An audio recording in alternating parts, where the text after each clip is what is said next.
and welcome to the channel. For those of you new, my name is Dave and I work in financial services, and these videos are a mixture and journey towards financial freedom. They will cover financial well-being, financial products so you, like me, can reach your goals sometime in the future. Now let's get into this latest video.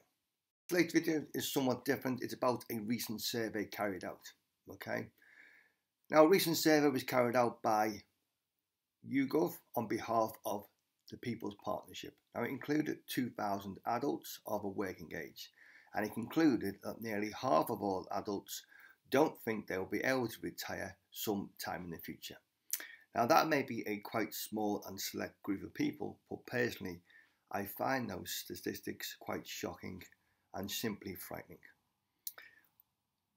Now this was set against the recent cost of living crisis within the UK, with around 24%, so around about a quarter of respondents saying they were not confident of having enough adequate pension savings to hopefully allow them to have a lifestyle they aspire or attain to sometime in the future.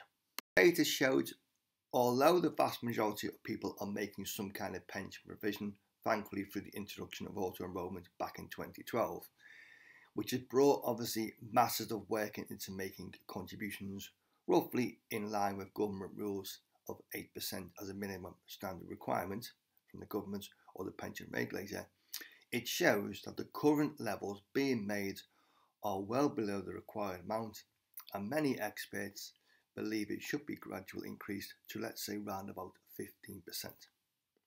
This is just a simple survey, shall we say. It's not my own views, it's to highlight, shall we say, certain problems. If you like the videos, smash the like button, subscribe to this channel, and let's get on to the rest of the video. Quite simply, what were the major findings with regard to this survey? Well, it reckons 13% of 18 to 24-year-olds believe they'll be working past the age of 70. 1 in 5, or roughly 20%, stated they were making no pension provision at all, and they would have to rely on the state pension at a later date. Currently £10,600 a year, in payment at 66, soon to be increased to 67 in 2028 and then later on, which is a frightening statistic, shall we say. Can you afford to retire on the basic state pension alone?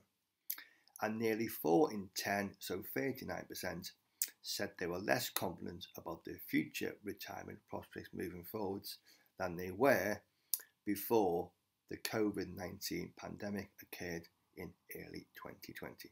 So what was the sort of reaction towards the people who made the survey? What were their findings? Well, the Director of Policy at the People's Partnership has stated that the result was published. It is a clear indication that the cost of living crisis has created uncertainty, which people should rightly be concerned about their future retirement prospects. Financial resilience of many people in the country must be improved. And one way to do this is to build on the initial success of auto-enrolment and extend the boundaries of pension contributions towards more people. Now we know that millions of people are now saving in the workplace pension, which is what we agree. The contributions should be increased, let's just say from current levels of 8% to 12% initially of earnings as soon as we've navigated the current cost of living crisis. But as we said, industry experts reckon it should be around about 15%. In another survey conducted by a well-known platform provider, it was revealed that 1 in 5 don't know when they will be able to retire, and this figure increases to 1 in 4 across the women within that survey. Now, in addition to this, more than 1 in 5, or 22% of people, think they will retire after the age of 60. 38% believe they will retire after the age of 65, and 17% of people currently over the age of 55 have no idea or plan when they are likely to retire. With regard, experts saying it's what we call a game of retirement roulette. Now the problem for most people is they have no long-term plan in place. People seem to be bumbling along within what we call pensions inertia. So quite simply, to summarise, what can you do then to increase your, shall we say, pensions provision moving forward? Well, take an active role in your pensions. What sort of contributions are you making? What about your employer? Where are your funds invested? what may the illustrations be worth at a later date? Let's just say 60, 65 or state pension age. Okay, there are great tools to help people.